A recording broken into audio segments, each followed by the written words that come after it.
President Joe Biden was back in Washington on Monday, hosting a White House reception celebrating Asian American Pacific Islander Heritage Month, part of an outreach to a potentially significant voting bloc ahead of the fall election. We are as a nation of immigrants, a nation of dreamers, a nation of freedom. And that's the America we share. As Vice President Kamala Harris, the first Asian American and African American vice president, used salty language at a summit earlier in the day. Sometimes people will open the door for you and leave it open. Sometimes they won't. And then you need to kick that door down.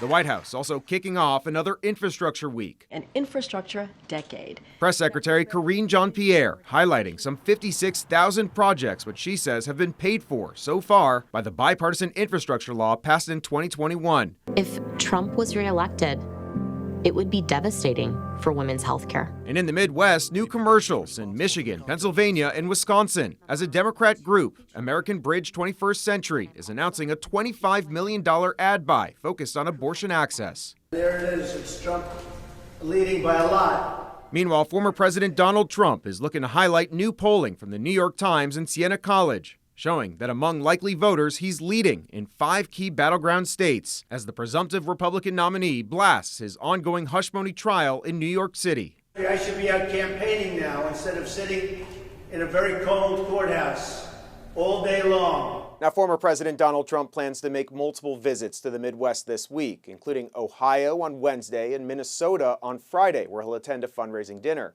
Trump going on offense in a traditionally blue state. Minnesota hasn't gone for a Republican in a presidential election in over 50 years. In Washington, I'm Koslof, Spectrum News.